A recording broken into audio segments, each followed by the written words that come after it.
ani maliko ka ko fo ka walmo do ka sangani o ka bana tale ka da Shirifla TV jaka soka kala duna ka fo ni ansi to yi an la da jimka ka an gomi na ko so ma dono jimka min ne nyana maya Shirifla TV sanve ka da metene ka tati alamsa 10h 11h na manya ka fo diliko o blaka glan do ngile gagné ni ansi to yi o jimka ka wala sa ka sia kan bawo o lan sonja ninga o la kuna fonu ka sangani kuna foni gafoyi wala bi jemka ka be internet do janve kalo claim ngwa ani woro samba flani mugonu woro ma ni ando ndo o kono jelimuso amaken la sorobi bawo so ni mura kemme ka asaka ko sebe kan intega siga aywa o kutara ka asako yi wala ngona na bi jemka na ke makele mbarayi wala saranga do jëm kan konnana kanu baw bula jene folon ko fe ame fuguru bo dabadala ka sangani demenyo jekulu uluka yafma bala firifoni madama tezara libton zara loti zara TNC onu onyo chama nega karfa juru ni labe on sabati me ame fuguru bo dabadala ka soro ka se ka nyo soro jëm kan kono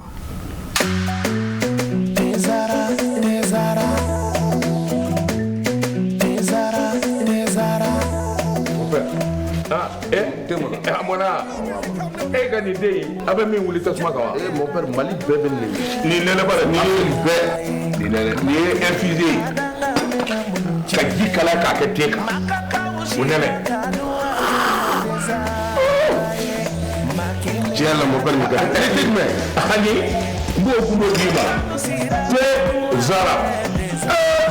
mon père am bébé ko kele na sare ni akuma bay ni ko na surprise ki ni do abia mangani sisan wani ye cogo da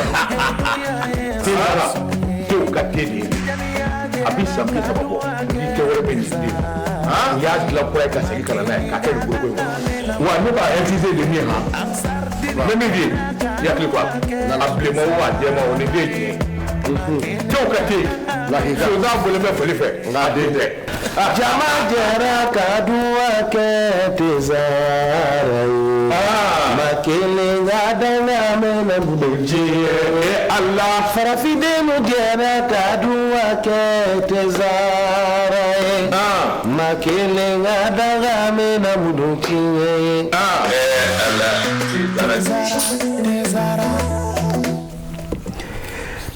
ni yafma bala dominion jokulu uluka yafma bala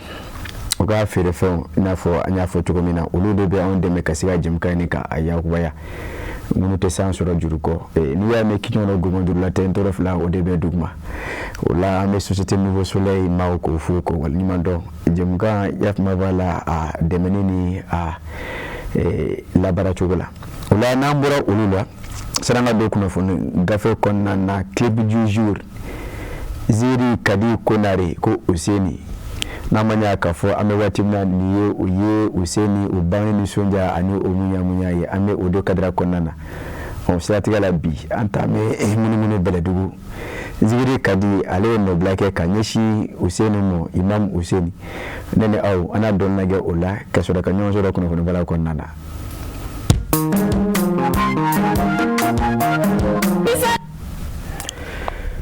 la mezibiri kadi konare fo ka awalima don ka fo dongulite akoroko do mi mala ka fo a niya me adola mani vinsili abi farkashi de mineni kochie wala la jarabu do munu ye alislamia dine soro kunu kasangani nunu kewalo ye usiratigala albi angoni ame do duke la kasiga aklinma di awmo wala ana do fasiri gafe konna na kasangani ya fo chugumna bibara makelembara do jelimuso amasika kenela soro wala nanye fasiri gafe ta jamana ka fasiri esoro do nyi kanabo mimbe tabike oka bibolila oka fasiri jekulu la rédaction olo ka fasiri do oye ayira ka fo angata lakana buna kunka mimbe talike dine famucho jugu ma chamala madama munu na mebi gandeta kasi mali jamana kuna olu chama koni tora shishila kasana wal masiri tabao olu ka susulu ye kasana ni kibara do yemi ndia kabene kunu a kɛra état-major général des armées de fait a ye a yira k'a fɔ a bɛ jamana kɔnɔdenw ladɔnniya min bɛ tali kɛ Muruja n'o bɛ Nara marabolo kɔnɔna na o maraboloba kɔnɔ ka bɛn ni janvier kalo tile 24 san 2026 ye Wolomasiri tabaw o ka sanfɛ sosolo sanni dugu cɛ o kɛra sababu ka se ka janfa jugu ninnu caman lakari maa damadinɛ famacogo jugu maa caman o caman kɔni ka se ka o da sisi la bawo n'i ye a ta k'a lajɛ o sɔmukɛ ɲɛmɛ o la u kuma la ka lamaga kɛ walasa ka se ka janfa jugu dɔw bila sen kan min bɛ tali kɛ Muruja o Wolomasiri tabaw o daga yɔrɔ o masurunya la o siratigɛ la Wolomasiri tabaw ka sanga ni o ka sanfɛ susulu ye o kɔni ye sebaya sɔrɔ o kan janvier tile 23 tɛmɛnen san 2026 Wolomasiri tabaw hali bi ko kura ka sanga ni o ka baaraw kɛ cogoyaw ye a ka ja ka sanga ni o ka dugujɛgɛ 23 baara ye min laɲinitɔ ye ka se ka jamana kɔnɔdenw tanga ni k'o kisi o ɲɛ dara janfa jugu kɛbaaw caman kan moto sanfɛ minnu kuma la ka minnu ɲɔnɔ kɔnɔ kɔnɔna na o siratigɛ la Wolomasiri tabaw tora sanni dugu cɛ ni k'o susu o min kɛra sababu ka se ka o maa caman kɔni to sisi la dɔgɔ furancɛ tɛmɛnen an kɔrɔ Wolomasiri tabaw o ka kɛlɛbolo kɛrɛnkɛrɛnnen min bɛ yen ni o k'a ma les unités femmes engagées sur le front o bɛ tali kɛ yafuma b'a la o ka baaraw ye min bɛ kɛlɛdaga kɔnɔna na walasa ka se ka jugu ka dankari olu la Kaye marabolo kɔnɔna na ka se Sikaso Segu ani Kidali ma yen fana o ye tatu jugu caman na minnu fana tun bɛ labɛnw ni lamalamaw la o marabolo kofɔlen ninnu kɔnɔna na chef d'état-major général des armées a kɔni a yira k'a fɔ Wolomasiri tabaw o kɔni bɛ o se la dugu jɛgɛ 20 jango ka se ka gaara don maa minnu sen na walasa o kana se ka o ka janfa jugu sigi Mali jamana kɔnɔna na o siratigɛ la o bɛ hali bi foli ta ka ɲɛsin jamana kɔnɔdenw bɛɛ lajɛlen ma cogo min na u bɛ se ka o dɛmɛ ni u ka baaraw ye ni k'a ɲini hali bi Wolomasiri tabaw fɛ o seko ni damayira min ye o ka kɛ jamana tangani ani a kisili la o ka fasirikɛ jɛkuluba la rédaction olu de ye a fara ɲɔgɔn kan n'an ye essor bila min bɛ tali kɛ kanabila an b'o ta fasiri gafe don min fana bɛ fasiri walawala don o don n'an y'o ta an bɛ an nɔngɔn kari Siaka Tarawele ale ka nɔbila la ka sanga ni a kɛlen ka kalamukalasu dabaji la ka nɔbila kɛ Siaka Tarawele ye a yira k'a fɔ min bɛ tali kɛ tajiko bunakun kan faso Mali kɔnɔna na a ye a yira k'a fɔ jamana ɲɛmaaw ka wulikajɔw kɛra sababu ka se ka taji litiri 54,000 bɔɲɔgɔnko k'o salo ka na faso Mali kɔnɔ tile 10 bɔɲɔgɔnko a ko n'i ye a ta k'a lajɛ o siratigɛ la k'a daminɛ janvier tile 12 ka taa bila a tile 18 na ani ka daminɛ a tile 13 ka taa bila a tile 21 na Mali jamana ɲɛmaaw o ka wulikajɔw la o se ka kɛ sababu ka se ka taji litiri 54,000 bɔɲɔgɔnko k'o salo ka na ba Maliba kɔnɔna na a ko ka sanga ni o ka sigi dɔ ye min kɛra janvier kalo tile 22 san 2026 tɛmɛnen maa minnu ka baara bɛɛ bɛ pétrole ko bɔnna kun ma taji sawule kana jamana kɔnɔ madama o ka jɛkuluba min bɛ groupement professionnel du pétrole GPP ka fara groupement malien des professionnels du pétrole kan o ni ministre ka sigi de senfɛ ministre min kabara bɛ taa ka ɲɛsin jagoko yakubali ma o kɔni a yira k'a fɔ hali bi o kɔni bɛ o se ni o damayira la jango ka se ka jamana a fan bɛɛ lajɛlen kɔni kɛ tajiw ye walasa jamana kɔnɔdenw ka se ka o ni dungɔ sɔrɔ tajiko bɔnna kun kan o siratigɛ la jamana ɲɛmaaw fana ka sɛgɛn o ka baara caman bolodalen ye min bɛ se ka kɛ sababu tajiko gɛlɛya a ka se ka ban madama o ye yɛlɛma kura minnu don nin waati laban in na ka yira k'a fɔ mobili minnu bɛ tali kɛ mobili léger la n'i kɔni taara taji ta bi taji ta yɔrɔ la tile 3 de b'e bolo sani ka se 72 heures mototigiw n'i y'i ka viette kɔni yira n'i y'a ta bi 48 heures de b'e bolo n'o o bɛ tile 2 bɛ ɲɔgɔn ma i ka sɔrɔ ka se bila station na ko o bɛ a yira k'a fɔ olu ye kɛwalew ye minnu nakun ye ka se ka maa minnu ka baara bɛn bɛ ka taa tajiw don ni dabila bali la ka taa bila u ka so ka se ka caman bɔ o la walima maa minnu bɛ kuma ni kuma u b'o yɛrɛ falen moto la ka na tajiw kɔni don ni jango fu ka se ka siri o la ko u bɛɛ lajɛlen ye kɛwale ye cogo min na ka se ka taji ka se ka labɔli kɛ ba Maliba kɔnɔna na o siratigɛ la n'i ye a ta k'a lajɛ nin fana ye kɛwale min bɛ se ka kɛ sababu ka se ka taji kɔni a caman salo kana faso Mali kɔnɔna na jango amala k'a kunda kaloba min kan n'o ye lahɔrɔma kalo ye sunkalo don n'i ye a ta k'a lajɛ o fana na o ye kalo ye min na lamɔgɔlamɔgɔ bɛ caya o siratigɛ la a bɛ bɛn tajiw kɔni ka se ka salo ka nafaso Mali kɔnɔna na ka se hakɛ la hakɛ min bɛ se ka kɛ sababu kalo bɛɛ lajɛlen ka kɛ maaw bolo u kana degun sɔrɔ o siratigɛ la jamana ɲɛmɔgɔw y'a jira k'a fɔ olu fana bɛ o wuli kajɔ la jango o kalo in u ka se ka kɛ maaw bolo lafiya ye ka se ka ni tajiko bunakun ye hali bi min bɛ tali kɛ jamana ɲɛmɔgɔw ani tajiko salobaw olu jɛkulubaw la u ko n'a jira k'a fɔ tigɛdi ɲɔgɔnma u na to sen na janko jamana kɔnɔdenw bɛɛ lajɛlen ka se ka o sago sɔrɔ cogo min na tajiko bunakun kan n'an bɔra yen an bɛ taa Segu marabolo kɔnɔna na ka to hali bi lakanako bunakun kan k'a jira k'a fɔ min bɛ tali kɛ Marikala ni a lamini kɔnɔna na ko maajugu ninnu caman ko ni yera ye moto sanfɛ fasirikɛba min bɛ tali kɛ Ablaye Jara la ka bɔ kanabila kɔnɔ a ye a jira k'a fɔ n'i ye a taga lajɛ wolomasiri tabaw o kɔni b'a la ka maajugu ninnu kɔni k'o fini foro ni k'o baraforo baw o bɛ dɔw kɔni ta k'o fili sanfɛ sa m'a fɔ k'o t'o fɛ o b'o bila dugu ma ka sanga ni bɔnna banfula cɔngɔnnen o caman kun na o bɛna a ta a ye mɛn k'a fɔ maa ninnu kɔni u b'a la ka poyi ka bɔ yɔrɔ min na maa tɛ kɛ Ala ye k'a dɔn o siratigɛ la Segu marabolo kɔnɔna na ko ko min kɛ mɛn o caman na min bɛ tali kɛ Ɲɔnɔ Masina ani Marikala olu marabolo kɔnɔna na ka jira k'a fɔ janfajugu ninnu kɛbaw o caman bɛ minnu salo la nin yɔrɔ kɔfɛ ninnu na kɛrɛnkɛrɛnnenya Marikala o ni Segu yɛrɛ cɛ o tɛ tɛmɛ kilo 30 ani kɔ kan ko a ye mɛn k'a fɔ ne tile fila in na maajugu caman ko ni ye mɛn moto sanfɛ n'u o ma se ka burulatigɛ nka an y'a ye k'a fɔ maa caman ko ni ye sɔmi sɔrɔ k'a fɔ dɔwɛrɛ tɛ diinɛ faamucogojugu maaw don o yɔrɔ minnu na u bɛ tali kɛ cɔ ani baka wɛrɛ la o siratigɛ la o ko ni bɛ lamaga ni minnu sɔrɔ la o yɔrɔ kɔfɛ ninnu na o siratigɛ la wele datɔ don ka ɲɛsin jamana ɲɛmɔgɔw ma janko o ka se ka dɔn k'a fɔ Marikala o ni a nɔnkadugu la kɛrɛnkɛrɛnnenya ma baka wɛrɛ ani cɔkaw fɛ diinɛ faamucogojugu caman ko ni yera moto sanfɛ minnu b'a la ka minnu salo kɛ ani ka lamɔgɔlamɔgɔ kɛ nin yɔrɔ kɔfɛ ninnu na wele datɔ don ka ɲɛsin jamana ɲɛmɔgɔw ma janko o ka se ka fɛɛrɛ ni dawulo sigi min bɛ se ka kɛ sababu ka se ka taa maajugu ninnu k'o dagabɔ nin yɔrɔ kɔfɛla in ma u da la Ablaye Jara ale de ye a fasiri an ye min salo ka bɔ kanabila kɔnɔ ka sanga ni o ka bi bɔli ye n'an ye o bila fasiri gafe min bɛ tali kɛ Nouvelle Horizon ɲɛdan kura an na o salo n'an ye o jaso min bɛ tali kɛ Mamadu Ture ale ka fasiri don a ko n'i ye a ta ka lajɛ ka se ka jamana kɔnɔdenw ni o bolokɔnɔfɛnw lakana protection civile maa minnu ka baara bɛɛ mɛn o mɔ sapeur pompier o ko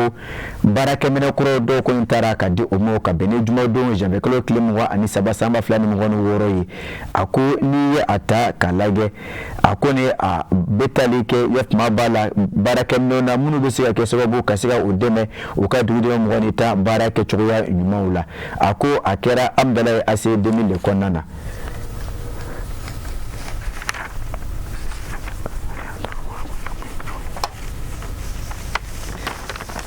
a ko n'i ye a ta ka lajɛ a ko n'i ye a ta ka lajɛ min bɛ tali kɛ baarakɛminɛ ninnu kɔnɔna a taara ka di o ma cogo min na baara ka se ka ɲa o bolo a ko baara yɛrɛ kɛba o bɛ tali kɛ min na o de ye Banque mondiale ye a ko n'i ye a ta ka lajɛ baarakɛminɛw don min yɛrɛ a bisimilala protection civile o ma ɲɛmaaba fɛ général de brigade Bukari Kojo ale de ye a bisimila a ko n'i ye a ta ka lajɛ ale ye ɲɛfɔli kɛ baara ninnu minɛ ninnu kan a ko a bɛ tali kɛ min na o de ye ambulance ta ani duuru bɔɲɔgɔnko a ko o bɛ min bɛ wele ko vedette motorisée o mɔgɔ bɔɲɔgɔnko a ko moto pompe o 40 ani dɔwɛrɛ bɛ ko fourgon d'incendie o 5 a ko baarakɛminɛ ninnu kɔni namɛ o na kuma na baw o n'a kɛ sababu ka se ka dɛmɛ ta ka ɲɛsin yafuma b'a la sapeur pompier maaw ma minnu bɛ baara la dugu jɛgɛ 20 walasa ka se ka jamana kɔnɔdenw tanga ni k'o kisi madama n'i ye a taga lajɛ ni kasara kɛra kɛfɛn ye jamana kɔnɔna na a ko o de siratigɛ la olu kɔni bɛ yafuma b'a la minɛ ninnu minɛ ka ɲa janko o dikun ye min ye baara ka se ka kɛ ka se a kɛcogo na cogo min na maaw bɛ se ka nafa sɔrɔ o la ko olu ko na o kɛ a ko n'i ye a taga lajɛ n y'a fɔ cogo min na baara in yɛrɛ kɛba ni o bɛ tali kɛ Banque mondiale la Awa Cissé ni o bɛ tali kɛ Awa Cissé Wage ale de ye directrice des opérations de la Banque mondiale ye pour le Sahel ale kɔni ye a jira k'a fɔ nkoni hakilina ye olu koni ye min ka kanyeshi jamana gouvernement mo bawni atakalage samba fla ani mugoni nani temeni kasara chama ye faso mali soro kasanga ni jika sara ni onyogona wi ako usukumu kona na olu koni ye ndo ukabara bulbara ndo kono wala sa kasega demeta kanyeshi jamana nyama ma ako mosawa mi ndona alaptajo 43 milliards de francs CFA no obebe sefawar milliards binani ani sabani akunga fe nyogona ma fasiri Mahamani Touré ale de ye a fasiri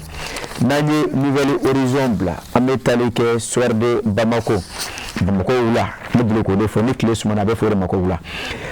ako ni atagalage yere maraka fo membe talike faleyala ni obe kenyeba cercle konana ako ni atagalage no wati na fonyongo kono kundombe yere maraka fo ukonna kasangani mami ngone kuntane kabla ni abara okuna okoma ko chargé d'expédier les affaires courantes ako frofro kumbe aleni machama dama akuyeme kafo anakune kasiga dugudo mblanwana usiga tigala jamanya mawula kajo kasiga ukadara ketaoke nika ubo ojo la kalaba kama kurata kablai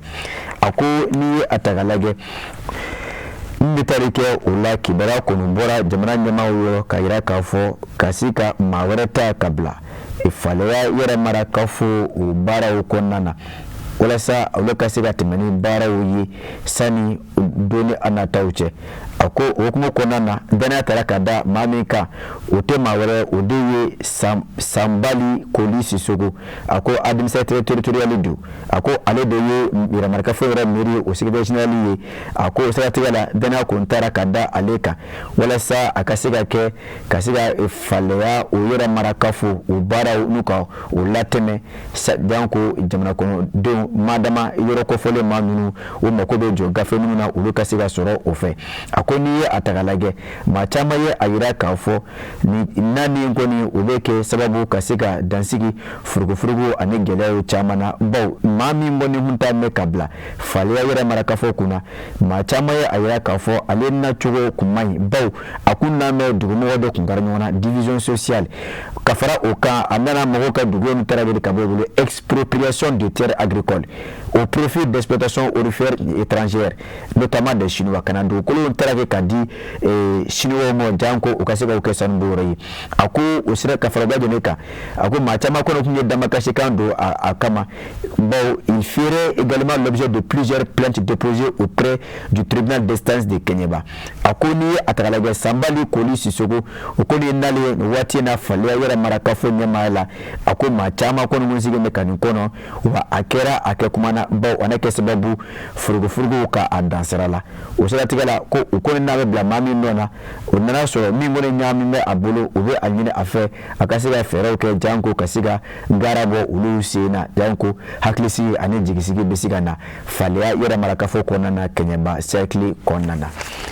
sort de Bamako amobla ka fachiri kuncheni miyo udeye les écoles wele nani les écoutants ameta sigaso kaufi ako mbe taleke kulu kerengena na misigire me wala saka siga nyana me mafe ko kele kabo mause nkoro ako niye atakalage usiratigala uka nyama ya so mbe sigaso kaufi ulugo ngera sababu kasika tigada pharmacie fra doka munu hunde ni mabisiga fo fra monte bo utali ube dankari maka Kenya de la ako ke wale nkera kabene alamsado j'avais que le clem wani fla samba flani ngoni woro de yi ako antenne de l'office central de stupéfiants fait sika soka ufi ni binaka biya anyema ya utame kadi captain Lasana Konatemo ako ke wale ngoni akera ufe kasangani kibara utale kadi omo usatikala uluko ni wula ka siga ukabara unundu umingira sababu ukata sonisigi ni frako fo minunga siga so joafie bala dokene ka asalo yi sira dafe kona ngati ko masiga do sira nununa fra nununa ukunu ye asalo uchokola katane aye akoni ye atakalage fraudo munungo ni mabisiga fo ate fraya makonya mble ba frala ngolo ndo akumbe carton mwa ani duru de kono munu hunta me salo kiningata o seme siga so joafie ba o sira dala ngati ko ni amado folos o sira diala mi metalike o CSI antenne siga so capitaine Lasana Konate anaka chendo okoni ye ata katani ayi una sigata a minga ke ala una ke ola ofe muri kita ale de afasiri kato arabi wele ko ne zoko kono ameta kidali akoye kasangani la kana sabatele baro yo masiri tabaw o ka wuli ka jo kera sababu kasika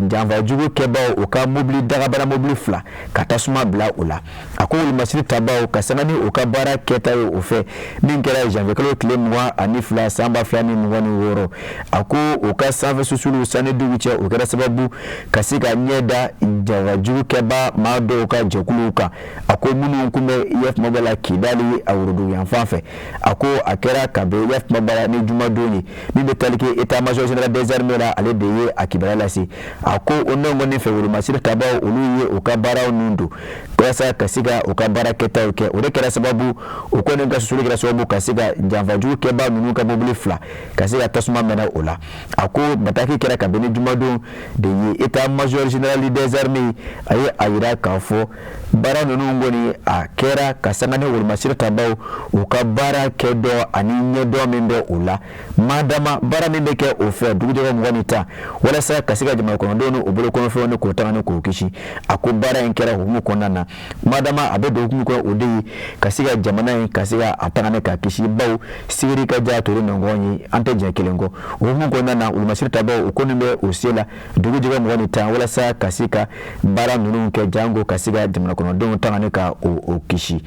albi mori mketa ale de ye afasiri anya min salo kabo wele les oko o kwanana bi fasiri gafe eko ando bla ni yorena kasangani bara kechuwa ya sira kami faranyonga kabo kuna foni gafe o kwanana makele barado ode benanima wala ame fieni bo ansengoro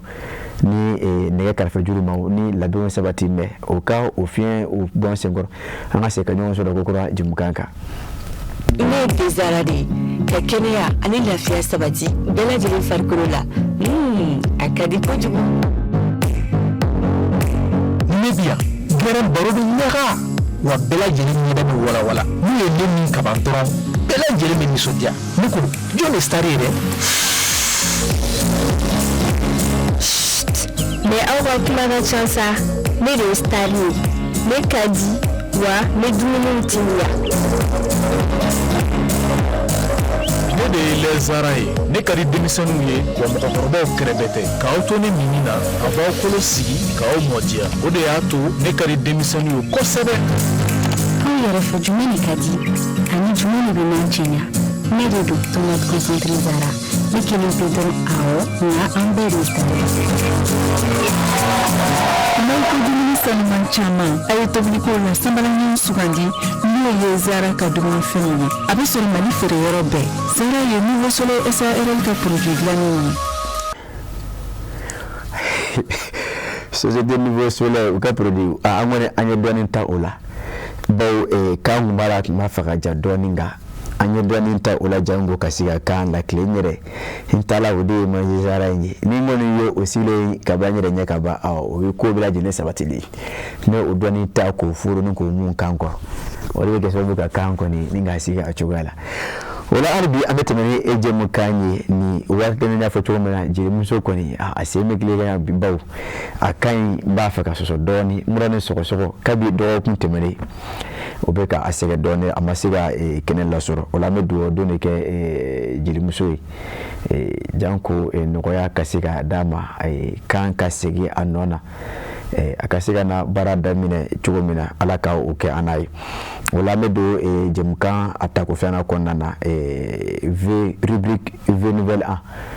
nandono kono nya foto mena ni sanguni la mena kaba ame kalo blaje ne ke wala kasi ablay damilemo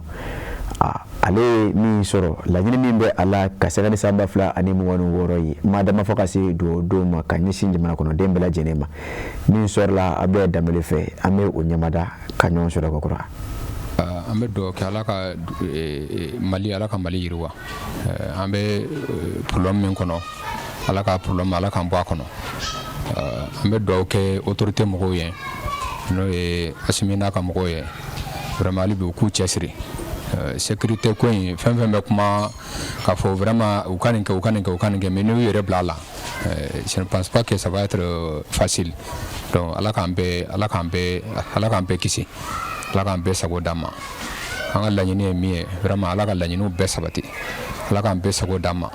ala ka autorité mɔgɔ ninnu ka fanga bɛ fɛnkɛ cogo cogo inchallah ala ka barika don a la hali b'u k'u jija b'a dɔn problème de sécurité problème ba fanba yɛrɛ o de ye bi ani courant ko courant dun fana j'espère que u bɛ sira min kan dans les jours à venir tous les Bamakɔs et à l'intérieur du Mali tout le monde sera vraiment satisfait donc hali bi u k'u cɛsiri an minnu bɛ jamana kɔnɔ fana tuguni an fana k'a dɔn k'a fɔ vraiment mɔgɔw bɛ yen nɔ minnu bɛ baara kɛ an k'u soutenir situation dɔw bɛ na an yɛrɛ k'an jija vraiment ka i tɛ jamana si tɛ taa ɲɛ tant que jamana kɔnɔdenw ma sɛgɛn fɔlɔ donc n'an sɛgɛnna kɔfɛla o ye hɛrɛ ye hali aranko ni fɛn ninnu filɛ nin ye an bɛ calculer ko wari an bɛ station ninnu ni fɛn ninnu na mais c'est que dans les autres pays là i bɛ taa jamana caman kan yɛrɛ i bɛ taa sɔrɔ carburant ko dɛsɛ tɛ yen foyi tɛ yen nɔ mais mɔgɔw bɛ taa aran kɛ i bɛ taa aran sɔrɔ wagati dɔw i bɛ taa sɔrɔ mobili 15 dans les pays développés dans les pays qui sont vraiment au-dessus du Mali i bɛ taa aran sɔrɔ a caman na mais maliyɛn hakili la ko fɛn fɛn bɛ yen nɔ il faut k'an ka sɔrɔ facilité de la quoi fɛn bɛɛ tɛ sɔrɔ facilité la quoi. Voilà. Donc, ni ma se que fin va nous faire je ne pense pas qu'il y ait nafa de là quoi. Je profite aussi pour saluer Ousmane Madani Aïdara aussi. Vraiment, en y merveilleux nous ne télé ni fin nous na. Vraiment, en tout fin chaman kalama, bora fin chaman pana kalama quoi. Donc, pour lui saluer, vraiment avec implication nous qui est dans les différents problèmes. Vraiment, mokobafo. Donc, à continuer halibi. Ni ye ɲuman kɛ kɔni ko mɔgɔw ka dɔ yen kɔni i tɛ ɲuman kɛ donc i bɛ ɲuman kɛ ala de kama quoi donc je profite aussi pour saluer le président de la an bɛ Ablaye Danbele fo ne bɛnkɛ don ne bɛnnakaw ye Danbelelakaw de ye Danbelekɛ kɔni kumana a ko madama fɛn min bɛ yen n'i ma a sɔrɔ gɛlɛya kɔnɔ a dɔw la i tɛ o ta ba la a ko n'i y'a ta k'a lajɛ bi ni mɔni bɛ yen ni maa kɔni bɛ kalasiw o kan hali bi ni maa kan ka fɔ a bɛɛ lajɛlen kan ka jɔrɔ n'o ye o de ye lakana sabatili ye ni ma fili o ye ɲɛdimi de ye o tɛ kɔnɔdimi ye donc o la jamana ɲɛmaaw u bɛ o se la o la dugujɛ mugan ni ta dɔw b'a la ka fara lakana sabatili baaraw kan ka sanga ni kɛlɛkɛminɛ kuraw caman nalen ye 20 janvier la encore an y'a ye k'a fɔ o jamana ɲɛmaaw hali bi ka sanga ni o ye kɛlɛkɛminɛ kuraw caman nati ka se ka di an ka wulumasiri tabaw ma cogo nali bi o ka se ka dɔ fara o ka baara kan a ko tajiko fana na n'i y'a ta k'a lajɛ jamanaw bɛ yen minnu yɛrɛ tɛ Mali ye hali yen fana b'a sɔrɔ mɔgɔw bɛ aran de mɛn walasa ka se ka taji ta kama sɔrɔ kɛ antanyaba tɛ nka n'i ye bɛɛ lajɛlen ko nin fara ɲɔgɔn kan a dakuruɲɛ kelen a b'a fɔ k'a fɔ bɛɛ lajɛlen de ka a ta kɛ jamana ɲɛmɔgɔw bɛ o ta la anw yɛrɛ fana anw ka an ta kɛ n'an y'o fara ɲɔgɔn kan n bɛ deli k'o fɔ ni bɛɛ y'a kan bulonda fara a dɔw la kin o bɛ jɛ ni kin jɛra jamana bɛ jɛ ni jamana jɛra saniya o bɛ sabati o la an min bɛ se min na n'i y'o kɛ a bɛ ɲa nka n'an y'an sigi k'a bɛɛ to ko maa kelen kunko don o de bɛ na ni kuma caman ye nka an min bɛ se min o k'o kɛ o de kun kɔnɔna na a ye foli ta ka ɲɛsin an fana karamɔgɔ a se de Seydou Ousmane Aidara ma ka sanga ni baara min b'a la ka kɛ o fɛ ale bɛ k'a ta kɛ o ye ka se ka bɛn ani keleya sabati jamanakɔnɔdenw ni ɲɔgɔn cɛ o ye kɛwale min bɛ kɛ ale fɛ sɛgɛnɛ waati bɛɛ o dogon tɛ maa si la donc ni bɛɛ y'a ta kɛ o cogo la i b'a ye k'a fɔ a dɔw la laɲini o bɛ kɛ sabati fɛ an bɛ Ablaye Danbele fo n'an bɔra o kɔnɔ an bɛ don rubrique société kɔnɔna na bi an bɛ taa Bugunikaw fɛ ni i ye a ta k'a lajɛ san 2025 an bɔra k'o min kun cɛ jamana ɲɛmaaw kun ye o ta k'o kɛ seko ani dɔnko cogoya la san kɛrɛnkɛrɛnnen ye nin waati in na Buguni hukumu kɔnɔna na biennale ba min kɛra o 2025 kɔnɔ olu wulila ka jɔ ni o saraba ye donc ka sanga ni o ye i b'a ye k'a fɔ seko ni dɔnko a tɛ kulon na kosɛbɛ Bugunikaw kɔni an kan bɛ k'an ta an sɛbɛla bon an ye Bugunikaw de ye n'o de fɔ maa minnu mana sɛbɛya ta an b'olu de fɛ o siratigɛ la o ka cɛba dɔ bɛ yen min ka wulikajɔ fana bɛɛ mɛ seko ni dɔnko ma an y'an ka kuma gɛlɛmani jɔ a la a bɛ se ka mun fɔ san 2025 yɛrɛ talen ka kɛ seko ni dɔnko san ye a yɛrɛ ka yeta la nimisa wasa jumɛn sɔrɔla a kɔnɔ Seydou Kulubali festival international Didadi Bugunikaw fɛ ale ko don nin waati yɛrɛ la o festival ba a bɛ sen na ni sera Buguni bi a n'a k'i kɔnɔ ko fɛn dɔ don wala ani Seydou Coulibaly ana masala folo min kɛ an ka ɲɛmada o fɛ ka ɲɔgɔn sɔrɔ kokura san 2025 ni y'a lajɛ Mali kɔnɔ an ka autorités ka seko ni dɔnko do bala a san fɔlɔ ye an bɛ an ka autorités sɛbɛkɔrɔ fo la parce que an bɛ deli ka dɔnkili da tuma bɛɛ an minnu bɛ seko ni dɔnko cadre kɔnɔ bi jamana ni a tɛ taa n'an ka taabolo kɔrɔw tɛ an ka segin an ka taabolo kɔrɔw la an ka sinsin ko an sinsin o kan jamana kura in n'an b'a kɔ a bɛ jɔ tiɲɛna depuis que jamana ɲɛmɔgɔ ye a bila a ka discours de fin d'année na ka fɔ ɲinan bɛ san tɛmɛnen bɛ k'a ye baara caman dɔgɔdala kɔnɔ n'i y'a lajɛ seko ni dɔnko yakubayala dugu caman kɔnɔ wulikajɔw baro caman kɛla ka taabolo ɲɛfɔ mɔgɔ ye anw kɔni ka kɔlɔsili la an y'a ye k'a fɔ vraiment a kɛla san ye san min ye seko ni dɔnko kolo sigi an b'a kɔnɔ hali bi parce que n bɛ profiter ka kuma dɔ fɔ a tɛ komi san 2025 dɔrɔn de tun ye année de la culture ye a kɔni a daminɛ de kɛla o ye mais anw ka faamuyali la sobasement kɛla kaba san o san bɛ dasa anw kɔni ka jate la an bɛ culture de kɔnɔ ka taa donc vraiment a kɛla an bolo tare tare an bɛ ɲɛmɔgɔw fo la hali n'u bɛ se ka ba don ka dɔn seko ni dɔnko la tuguni jamana kura kɔni a tɛ taa ni o tɛ ne bɛ se k'a fɔ a impact bonyana kosɛbɛ parce que impact fɔlɔ ye mun ye seko ni dɔnko tigilamɔgɔw yɛrɛ minnu bɛ jamana kɔnɔ n'u tun bɛ baara kɛ a cadre kɔnɔ olu yɛrɛ tun tɛ mɔgɔ dɔnnenw ye bɛɛ labilalen don n'i yɛrɛ tun ye seko ni dɔnko kanubaga ye i bɛ kɛ komi kɔfɛmɔgɔ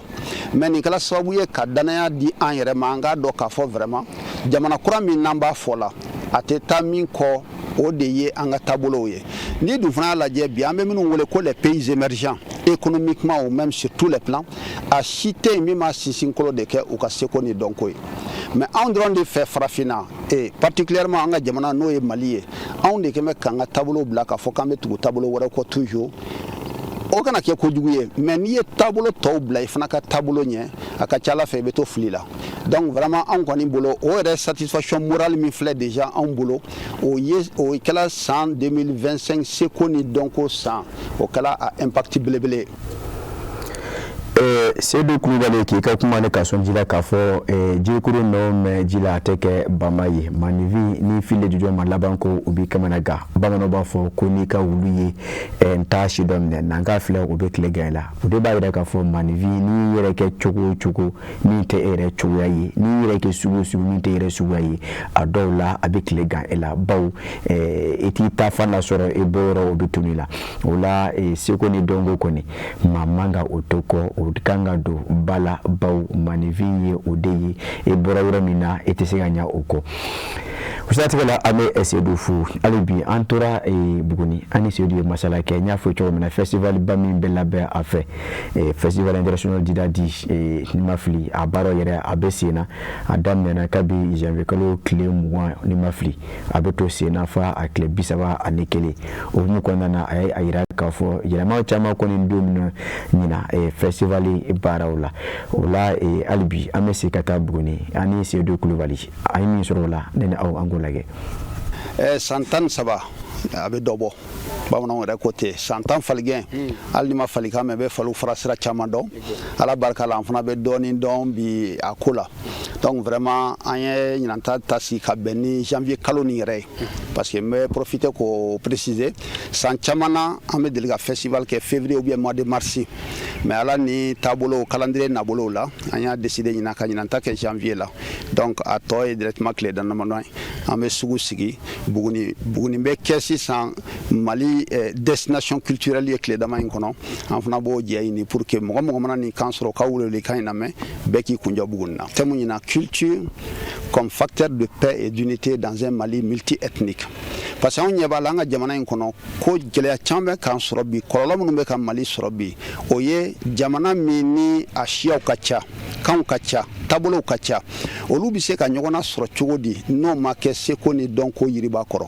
donc anw yɛrɛ de bolo vraiment culture ka kɛ sababu ye k'a yira mɔgɔw la an ka ca siyaw ka ca kanw ka ca mais an bɛɛ jɛlen bɛ ko kelen na o ye faso Mali ye faso Mali bɛ ɲɛ sɔrɔ cogo min na o de bɛ ɲɛɲini na an bolo sisan ni an ka sigi ka fɔ ye n'an b'o wele ko conférence débat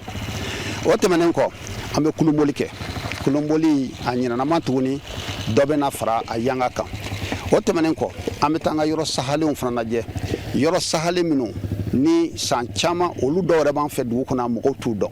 mais n'an yɔrɔ sagalen ninnu yira mɔgɔw la u b'a dɔn k'a fɔ an bɔyɔrɔ ka jan ni bɔyɔrɔ ka jan o dun tuma bɛɛ jɛlen b'a ma k'a fɔ fɔlɔ lamɔ ni ko caman jamana kun basigilen bɛ fɔlɔ ka tɛmɛ bi kan donc an bɛ se ka mun kɛ pour que an bɛ segin o cogo la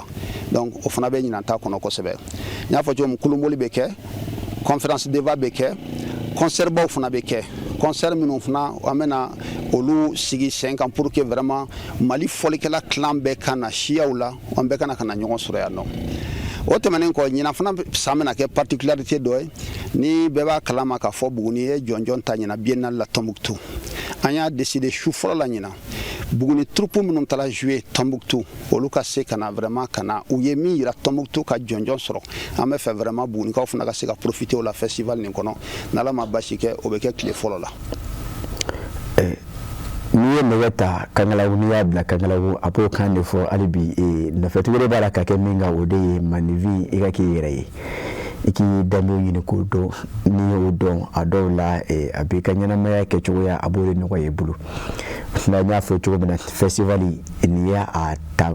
ko 13 de ye 13e édition a baara kɔni bɛ sen waati in na Bugunikaw fɛ ba joliba a ba da bala nin waati in na a y'a fɔ cogo min na seko ni dongo kɔni o fɛn fɛn bɛ ye fan lajɛlen fɛ o la an bɛ bɔ Buguni an bɛ na Bamakɔ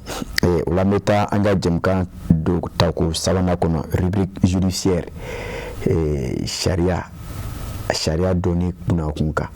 o la an ni an ka baarakɛɲɔgɔn Basina Sundura a n'a ka mawule dɔ ye baro kɛ dakun dɔ kan an y'a ye k'a fɔ nafaba n'a sɔrɔ dakun min na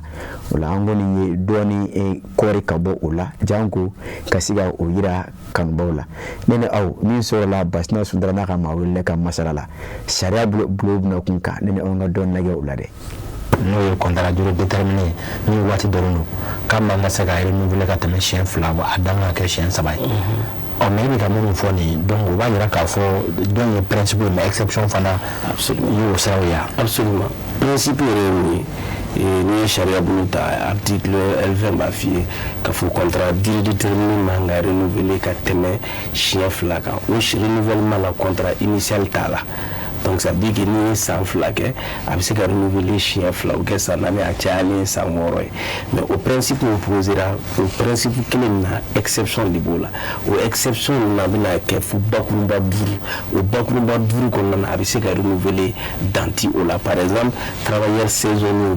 ni travailleur saisonnier i b'a sɔrɔ dɔw ka baara san kɔnɔ kalo 1 de don a ka kɛ par exemple i bɛ taa région Segu la kalatigɛ de bɛ yen kalatigɛ in bɛ kɛ san kɔnɔ kalo 1 kalo 2 donc ni mɔgɔ min taara o kɛ san 1 san 2 san 3 ni ko ma ko bɔn k'o tɛ se k'o baara kɛ tuguni ça veut dire que a bɛ gɛlɛya a bolo donc secteur o exception ninnu bɛɛ développé len don o article A20 nin kɔnɔ olu ye exception de ye o kɔnɔna na a bɛ se ka renouveler hakɛ tɛ a la mais ni a to o kɔnɔna na fiyewu renouvellement tɛ se ka tɛmɛ siɲɛ 2 kan n'i y'a tɛmɛ siɲɛ 2 kan i bɛ don fɛn wɛrɛ kɔnɔ minnu tɛ par exemple contrat à durée déterminée. Alors mais il da sera 2024 décret mun ma ko décret min na min ye misali la lakɔli karamɔgɔya ta ye i t'o wara la ye dɔɔniya en fait n bɔra ka mun fɔ sisan ni tun ye arrêté min tun bɛ 96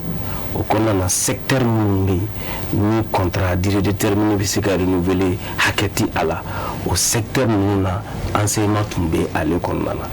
maintenant i yɛrɛ nana ye k'a fɔ mankan caman b'o o fɛn nɔfɛ sisan o de y'a to relecture mun kɛra 2024 relecture kɔnɔna na enseignement sautera ale bɔra a la pewu k'a fɔ ko ale tɛ secteur fɛ tuguni secteur mun kɔnɔ ni a bɛ se ka contrat durée déterminée di mɔgɔw ma de façon indéfinie ça veut dire que n'u nana don principe de kɔnɔ sisan enseignement principe de kɔnɔ n'i y'i ka enseignant ta ka baara d'a ma ni CDD la san 1 n'i y'a renouveler 1 ka renouveler 2 renouvellement sabanan tɛ a la n'i ye sabanan kɛ contrat ba bɛ yɛlɛma a bɛ kɛ contrat à durée indéterminée an bɛ ka mun kuma fɔ bi. D'accord mais o nasira in ni vagataga tɛ kelen ye misali la premier cycle de b'i bolo san o san i ka mɛtiriw bɛ na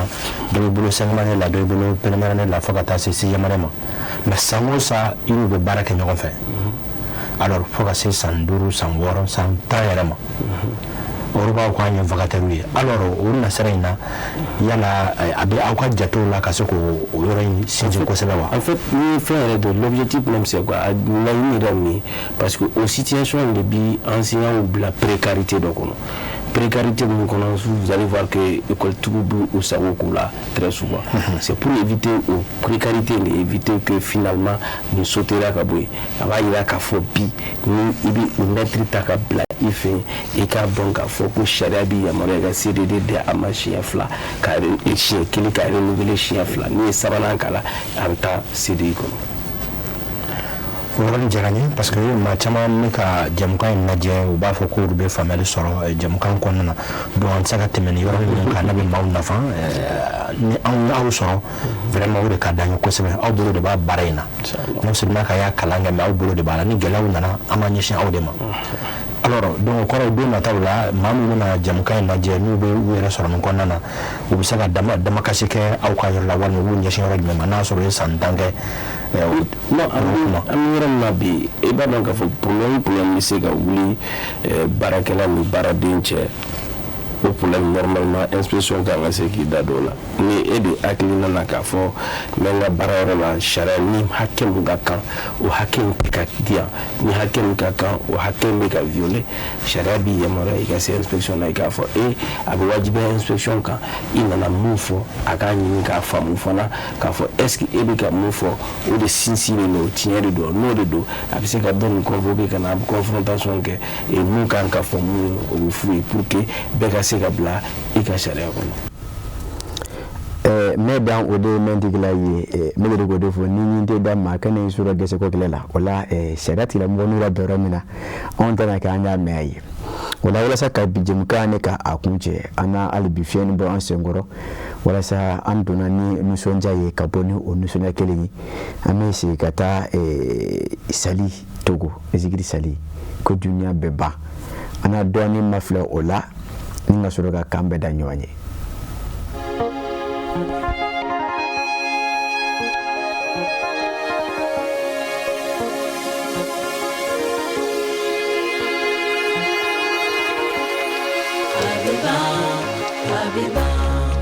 Abiba dono ya imbiba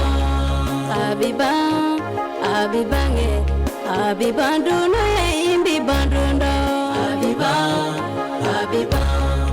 Abiba dono ya imbiba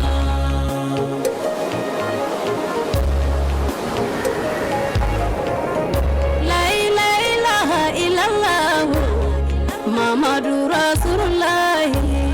Silame usatigi ye alaye Muhammadu ya gachidenye Abiba dono ya imbiba Nene ya foduno ya imbiba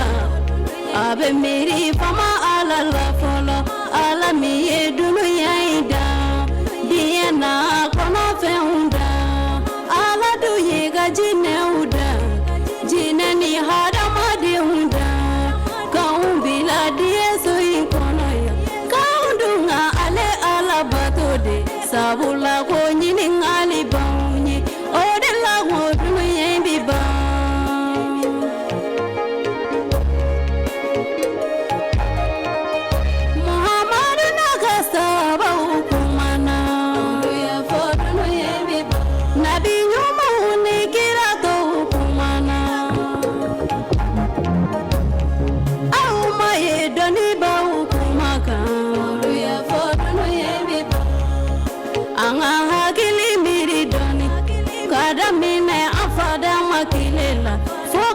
se amoke ukilema maunyi nga olukile bemimbi na olukile bana wa akile bena bandondo ninga ngadana ya dauma kafogo dunu yembi ba nadi se ga dunu yembani bali ante nyuma ge anga jumato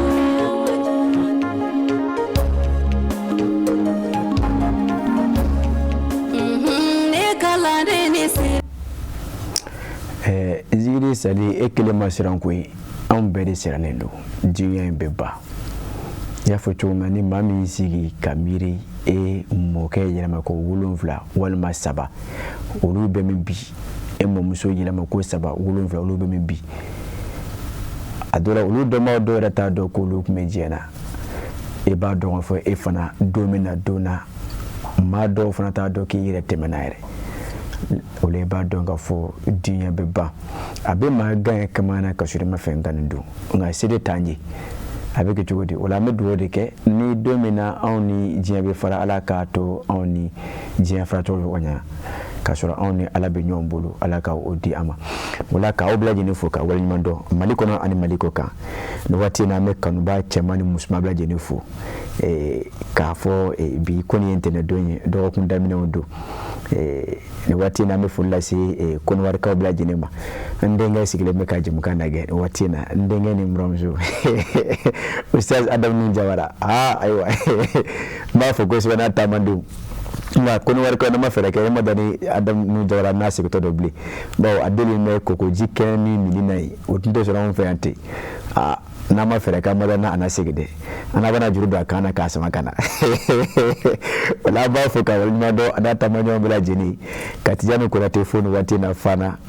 jamukan in ka d'a ye kosɛbɛ nin waati in na a sigilen bɛ ani a tɔw u bɛla ka jamukan lajɛ tɛ tɛmɛ o kan k'o fo k'a fɔ ko ala ka tile yɛrɛ da n'o bɛɛ lajɛlen ma ka taa kɛ masina donda kelen ani bɔda kelen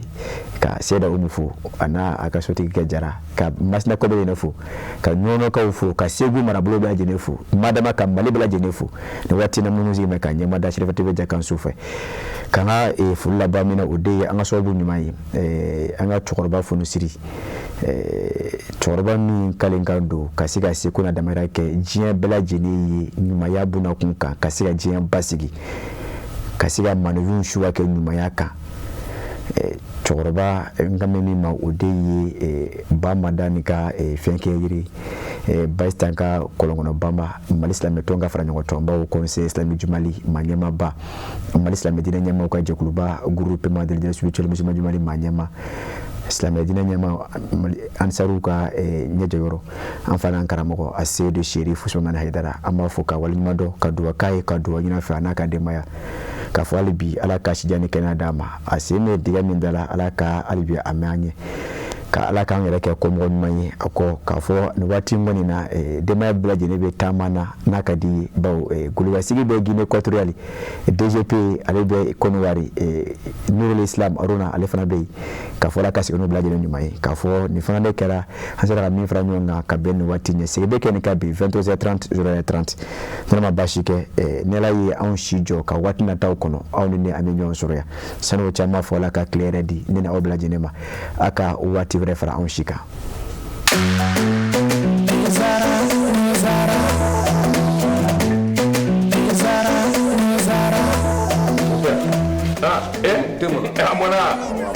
E ka nin den a bɛ min wuli tasuma kan wa? Mon père Mali bɛɛ bɛ nin nin nɛnɛ b'a la nin ye infusé ka ji kalaya k'a kɛ te kan o nɛnɛ. tiɲɛ la mon père nin ka di mais ani n b'o gundo d'i ma te Zara. mon père an bɛɛ bɛ ko kelen na sa dɛ nin y'a kumaba ye e ye nin dɔn wa? surprise kɛ nin dɔn wa? a bi yan a man kan ni sisan kɔni i ye cogo jan te Zara tew ka te de ye a bɛ san 30 bɔ ni cɛ wɛrɛ bɛ nin den u y'a dilan kura ye ka segin ka na n'a ye k'a kɛ nin foroko in kɔnɔ wa ne b'a infusé de min han mɛ min bɛ yen i hakili to a la a bilenma o a jɛma o nin den ye tiɲɛ ye tew ka te sonsan bɔlen bɛ foli fɛ nka a den tɛ. jama jɛra ka duwa kɛ te Zara ye ma kelen ka danga mɛnɛ budo diɲɛ ala farafidenu jɛra ka duwa kɛ te Zara ye ma kelen ka danga mɛnɛ budo tiɲɛ ye ala